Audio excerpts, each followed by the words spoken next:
Assalamualaikum warahmatullahi wabarakatuh. Halo Sobat CMN, berjumpa lagi dengan saya Ugi Sugiharti dalam program Keajaiban Al-Quran. Saya masih sendiri, belum ada yang menemani karena mereka masih ada kegiatan. Sobat CMN, kajian kali ini akan lebih seru dan lebih penasaran. Sebelumnya Sobat CMN, di-subscribe, like, share yang banyak, dan komen apabila ada pertanyaan dalam kolom komentar. Untuk itu kita langsung aja ke Om Gunawan untuk memberikan kajiannya. Silakan Om Gunawan.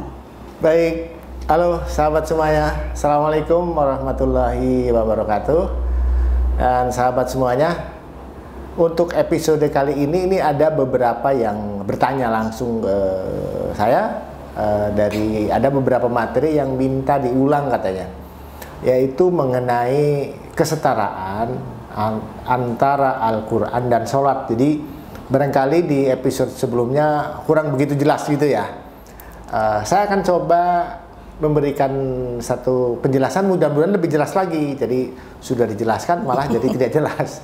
Jadi yang kedua kalinya ini ya. Ya, jadi intinya bahwa memang yang di awal saya bilang bahwa kalau kita menjelaskan via online seperti ini tapi tidak interaktif memang agak kesulitan, karena materi yang mana, yang di sisi mana yang kemudian agak membingungkan.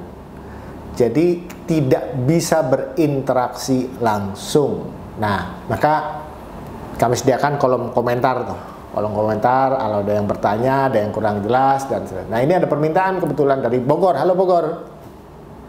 Jadi yang di Bogor itu minta untuk diulang sekali lagi penjelasan tentang kesetaraan antara Al-Quran dan sholat. Iya. Jadi itu Bugi ya. Jadi kalau yang kemarin-kemarin kan sebenarnya tidak ada permintaan yang seperti itu. Nah, ya bagus juga lah.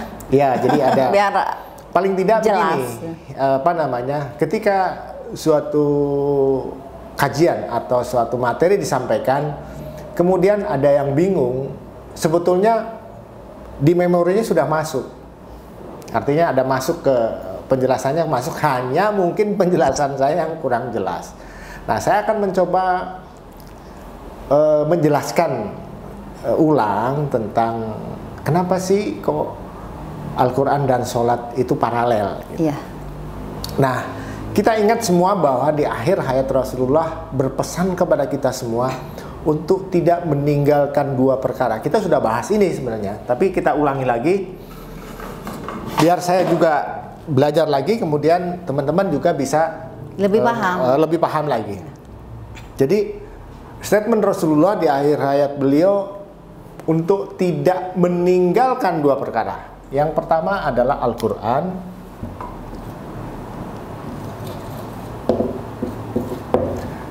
yang kedua sunnah katanya. Sunnah.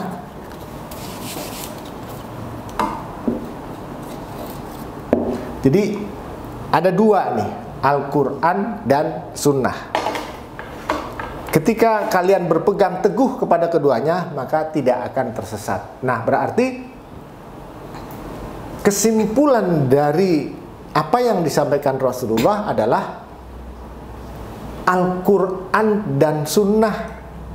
Sunnah ini pun tidak boleh ditinggal. Berarti secara hukum ini hukumnya sebetulnya fardu. Ini hukumnya ya. Kalau dia hukumnya fardu, apa yang sunnah Rasul yang hukumnya fardu? Salah satunya adalah sholat. Nah, ini yang sering saya bicarakan di metode kajian ini, bahwa ada sunnah Rasul yang hukumnya fardu. Salah satunya adalah sholat. Nah, maka kalau kita melihat runtutan atau urutan dari Al-Quran dan sunnah, yang didahulukan adalah Al-Qurannya. Nah, baru kemudian sholatnya. Kalau dari urutannya. Nah, kita bisa mengamati kemudian di metode ini ketika ada satu persamaan yang terjadi karena peristiwa Isra Mi'raj, yaitu peristiwa ketika Rasulullah menerima perintah sholat. Nah, di perintah sholat yang pertama kali muncul adalah perintahnya 50 waktu nih. 50 waktu sholat. Nah, tempo hari sudah kita bahas ini, tapi tidak ada salahnya untuk diulang kembali. Timbul satu pertanyaan, apakah ketika Rasulullah menerima wahyu yang 50 itu menolak? Oh tidak, beliau menerima. Ingat ya, Rasulullah itu tidak pernah menolak apa yang diperintahkan oleh Allah. Even yang 50 waktu sekalipun, beliau terima. Hanya kemudian ketika turun sampai di langit ke-6, itu bisa dilihat nanti di hadis qudsi peristiwanya. Beliau ketemu Nabi Ibrahim dan beliau ditanya oleh, bukan Nabi Ibrahim, Nabi Musa. Beliau ditanya oleh Nabi Musa, wahai saudaraku, apa yang telah kamu dapatkan dari Tuhan? Rasulullah menjawab, aku mendapatkan perintah sholat sebanyak 50 waktu sholat. Nah, di sinilah titiknya. Kemudian saran Nabi Musa apa? Umatmu tidak sanggup karena umatmu lebih kecil daripada umatku. Kita tidak tahu apakah kecil dalam pengertian fisik atau kecil dalam pengertian iman. Artinya bahwa iman Nabi Muhammad itu tipislah, kira-kira begitu. Kita nggak tahu ya. Tapi paling tidak bahasanya adalah seperti itu. Nah, kemudian Rasulullah naik lagi sampai kemudian terjadi pengurangan yang selama ini kita terima menjadi 5 waktu. Kalau kita mengacu ini, maka ada selisih 45 nih. Ini kemana? Ini sudah pernah dijelaskan yang di episode pertama kalau nggak salah ya. Iya. Ini sudah jelas. Kemana yang 45? Nah, ini sudah dijelaskan. Nah, kemudian kalau dari asumsi kedua inilah bahwa kesetaraan antara perintah sholat ya di sini dengan Al-Quran, maka ini adalah Al-Quran berdasarkan sistem juz. Ini ya, karena juz ini yang kita ungkap dari sisi angkanya, ini huruf ke-5, ini huruf ke-11, ini huruf ke-29, ini menjadi 45. Iya. Ya. Jadi ini adalah sholatnya, ini sholatnya. Sementara ini adalah Al-Qur'annya. Nah, jadi dari dua dasar ini saja sebetulnya sudah terlihat bahwa Al-Quran dan sholat ini paralel harus kita kerjakan. Walaupun tidak harus bersama-sama, tapi paling tidak di dalam satu hari, satu malam kita harus mengerjakan keduanya. Nah, saya akan coba memberikan satu persamaan yang lain. Misalnya, di mana tingkat keparalelan dari sisi numerik misalnya, dari sisi matematika Al-Quran. Di sini sholatnya, kemudian di sini Al-Qur'annya.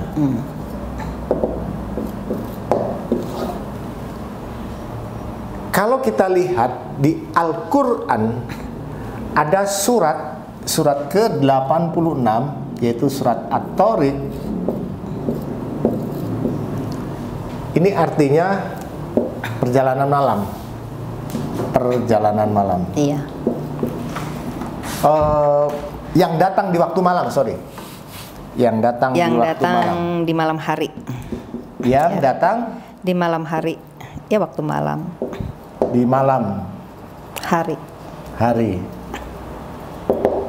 Apa yang datang di malam hari? Kalau kita melihat sholat adalah perintah sholatnya. Perintah sholat nih. Oh iya. Perintah sholat datangnya malam hari. Berapa rakaat? Ada 17 rakaat. Nah, ternyata surat At-Tariq, surat 86, jumlah ayatnya adalah 17. Iya, 17. Nah, Apakah ini satu kebetulan? Kita lihat lagi di surat 111. Surat 111 suratnya adalah Al-Lahab. Jumlah ayatnya 5.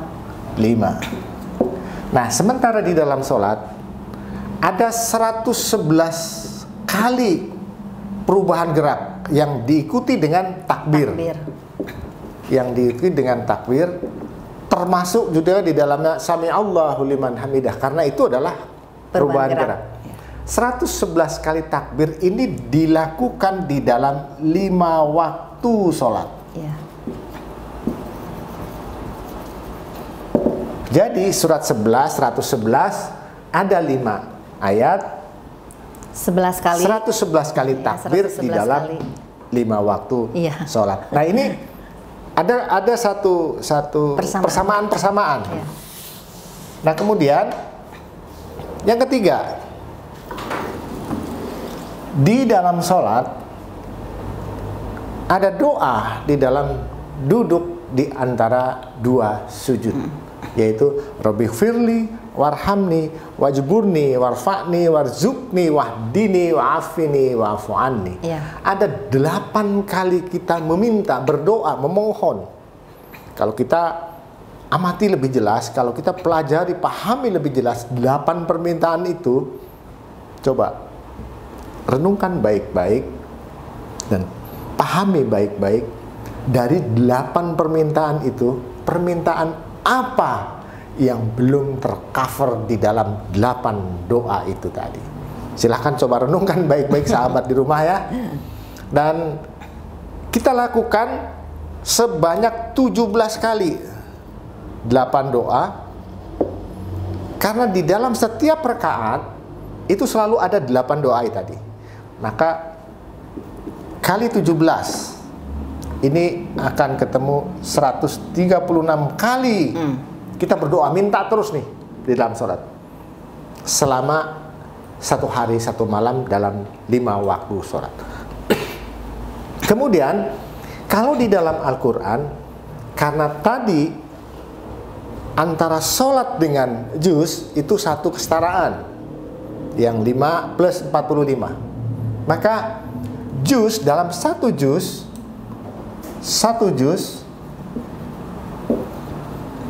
itu ada 16 halaman. Kalau kita deret hitungkan angka 1 sampai dengan 16, ini akan ketemu 136. Ini sama 136, ini juga 136. Jadi ada 1, 2, 3. Satu lagi di bawah. Kalau kita lihat lagi di Al-Quran itu ada yang namanya tanda ruku. Tanda ruku itu disimbolkan dengan huruf ain. Di Al-Quran ini ada tanda ruku, yaitu huruf ain. Ini tanda ruku, itu tanda yang di tepi halaman.